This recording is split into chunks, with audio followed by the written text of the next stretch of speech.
If I die, I'm uninstalling. If I die, I'm uninstalling. If I die, I'm uninstalling.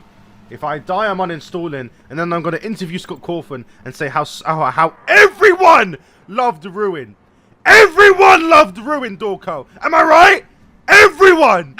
The Ruin DLC came out a year ago now, which is crazy to think about. Time's going so quickly, and the fan reaction to that was amazing. Everybody loved it, and everybody's looking forward to what's... Yes, Dorco! Everyone! I love you, Scott! Off, man! Everyone loved Ruin. The people who bought Security Breach for Security Breach, right? Them. Free DLC. He just rants on and on and on about the story. On and on and on about the story. Oh, we made it up to the fans and we destroyed the story. So we made Ruin to fix the story. Okay, but what about the bugs? What about the game-breaking bugs? What about the game-breaking bugs? What about the people who buy Security Breach? The people who are not in privileged countries, who follow Scott and listen to everything he says. They don't know the game's broken. Because they follow positive YouTubers like this. I'm not putting up with this bullshit. How can you people sell out like this? How? He has so much money. So much money from the movie, the merchandise, over the years, the games. Are you kidding me? He could easily tell a team to fix the game. Give some money to some people to fix the game. Here, someone, just fix a couple bugs. A few game-breaking bugs. Okay, a few stuff's floating around the map. I don't care about that. Fix the game-breaking bugs, performance issues, the fact that it crashes every single time I close the game. The reason it me off so much. Okay, I'm gonna get a bit personal for a second.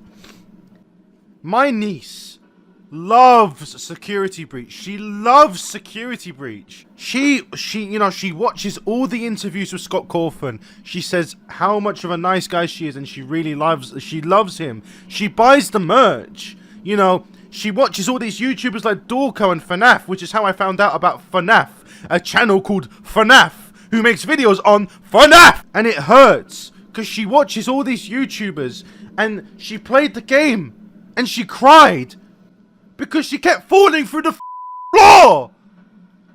And all her progress, because she's a kid, she takes so long to beat the game. So long. And she bought Security Breach for Security Breach, not Ruin. And it hurts me because all of these... Imagine all the kids who buy this game who have no idea about the game-breaking bugs. Imagine. That hurt. I got personal there for a second. I really did. And like, that's why. That's why I get so angry.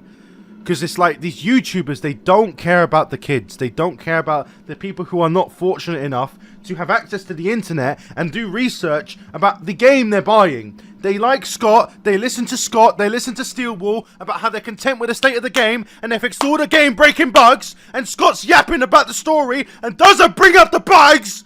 I'm crazy. You're defending a millionaire who has, at the snap of his fingers, can tell Steelwall, fix your game! Or I'm taking the rights from you. Or we could get another team to do it.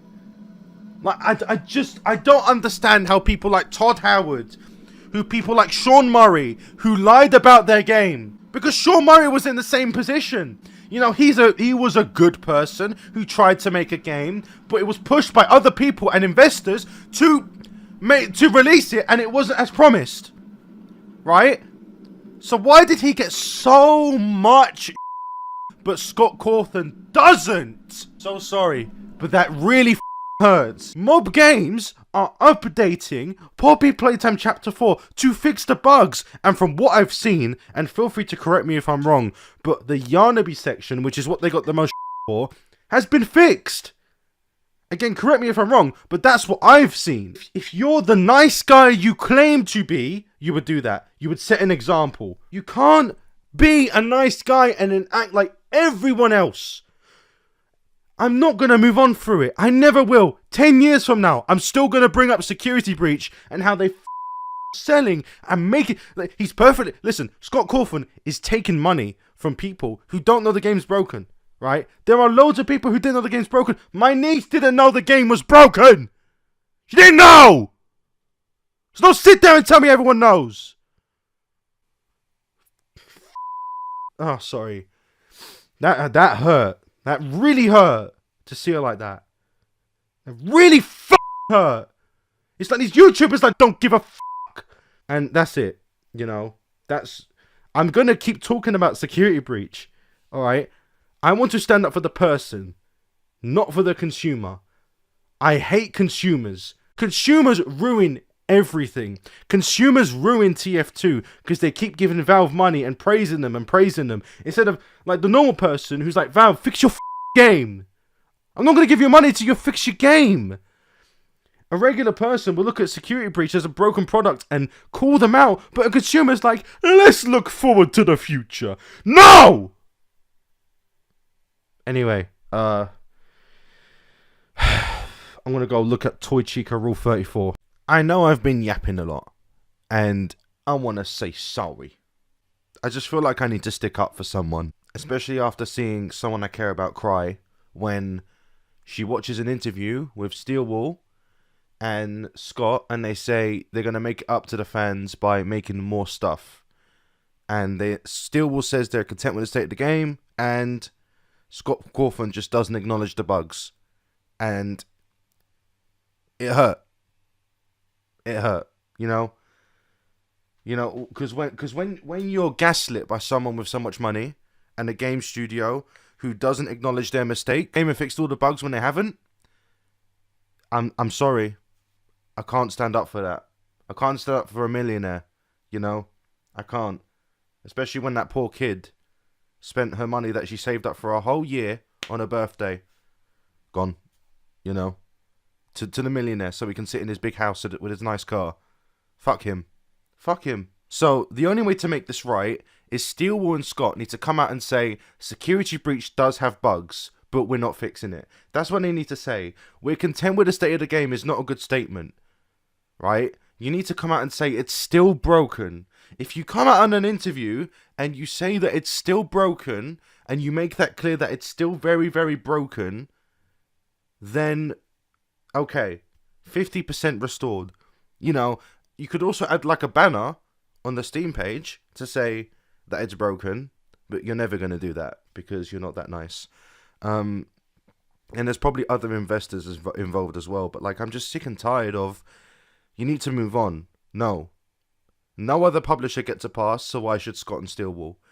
It's not an indie thing. It's not an indie thing. He's sitting in a big fucking house, millions of dollars. Is not a small thing. Stop it. Stop defending a millionaire. Stop it. Seriously.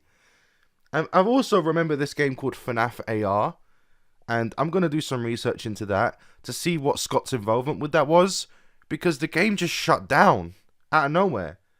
And all that money that people spent, gone. So I want to see what's up with that.